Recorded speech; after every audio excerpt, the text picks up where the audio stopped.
One of my favorite characters in DC Comics, without a doubt, is Bane. The Batman villain first appeared in the Nightfall storyline in the 1990s, and since then has gone through a plethora of changes.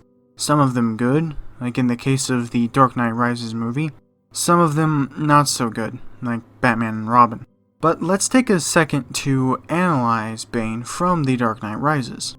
In this movie, he makes the famous line saying that he is not pure evil, he is necessary evil. So let's take this time in the video to break down what Bane's philosophy is whenever it comes to necessary evil.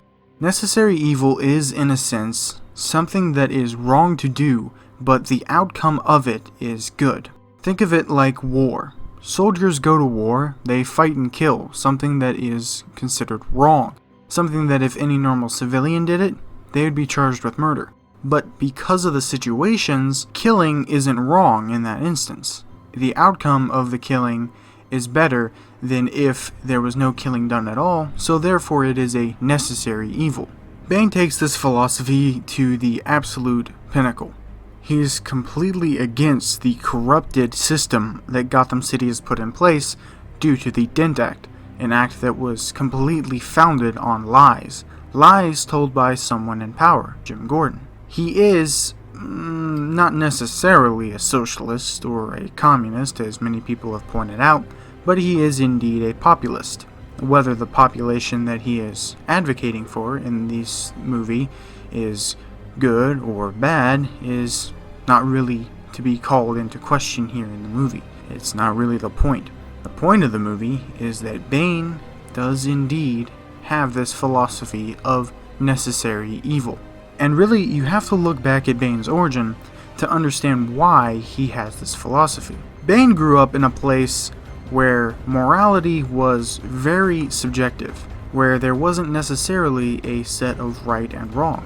You had to fend for yourself most of the time, and if you didn't, you usually died. He was born in prison, raised in prison, and without a doubt, prison molded him. Even the famous line, talking to Batman, that you have merely adopted the darkness, and he was born in it and molded by it. That's true. Bane was molded in the darkness of the prison, in the darkness of the place that he was born and raised. Supposedly born, of course. There are probably a few differences of continuity between Bane from the comic books and Bane from Dark Knight Rises, but the result is still the same with his morality. Bane then takes this morality that he learns in prison, which you must do what you can to survive, and he applies it to Ra's al Ghul's idea of the greater good. Ra's al Ghul, without a doubt, believed that some things, some bad things, must happen in order for the world to be better, and for the world to continue on moving. Bane was more radical in this idea. Because he was raised in the prison system, the very corrupted prison system of the foreign country that he was raised in, he understands corruption. He understands the evils of imprisonment, and he understands the evils of being imprisoned wrongfully. This is why he targets Blackgate in his speech. This is why he tells the prisoners of Blackgate to rise up against the corruption, because he grew up in the corruption that they are now sitting in, and he understands that. He understands their trouble, he understands their lot in life, and he sympathizes, in a sense. Now, we all know that Bane's true plan is to destroy Gotham with the nuclear generator, or whatever kind of power generator that was. I never pay attention to that story plot, to be honest. He plans to destroy Gotham City, but he still sees it as a necessary evil, the way that Ra's al Ghul did. Ra's al Ghul saw destroying Gotham City as a way of destroying the evil that lived within Gotham City. This is Bane's philosophy as well. He just takes it a step further, and is a little bit more open and violent about it. He doesn't just toil around with the idea that the League of Shadows morality proposes, he takes it to its conclusion. He ends it. He sees himself as the League of Shadows, and anything outside of the League of Shadows, he denounces. His fierce dedication to Talia in this movie shows that because Talia al Ghul is the daughter of Ra's al Ghul, he will go to any lengths to protect her, to help her. And yes, of course, she has to do with this philosophy as well, and I believe that she believes along the same line as Bane. Although Bane's militant ideologies are more on display with him, while she is more subtle and subversive about her beliefs. Bane, however, is out and out about it. He is fanatical, almost to the point of self-destruction in his belief. He is willing to do anything to achieve the goals of the League of Shadows. He dedicated himself to this idea so thoroughly that to him nothing else matters. There is no other idea, there is no other agenda at play. It is only what the League of Shadows desires. It is only what Talia desires. It is only what Ra's al Ghul desires. Even though he was excommunicated from the League of Shadows, he still holds their idea, and I believe that he is the natural conclusion to the idea of the League of Shadows. The common good is an excellent philosophy, if you think about it in terms of, well, he will establish this well in this village for the common good of all people.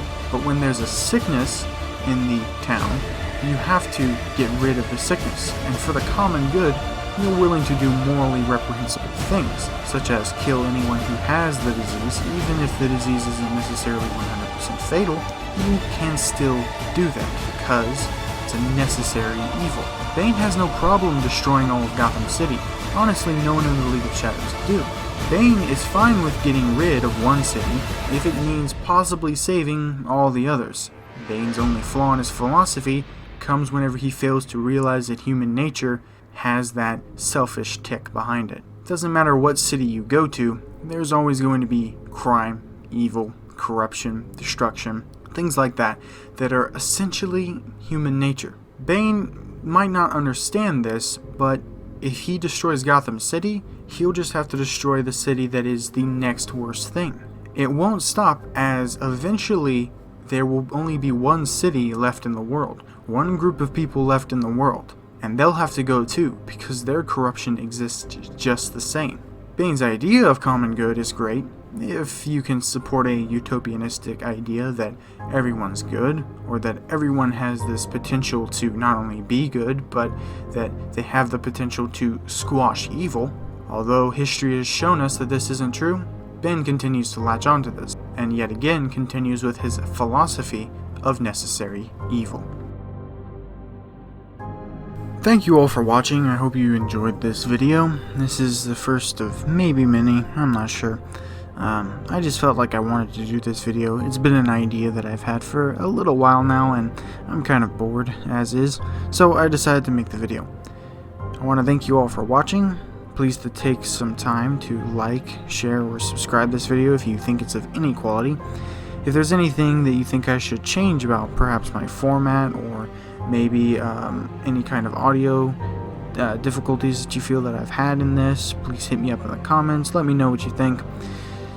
This was completely unscripted, kind of off the top of my head, some thoughts that I've been having about Bane floating around, and Bane is truly one of my favorite characters. He is interesting completely in almost every iteration except for Batman and Robin. And it's just, that's a terrible, terrible movie. It was a terrible decision to even do that movie. It was terrible. Thank you all for watching.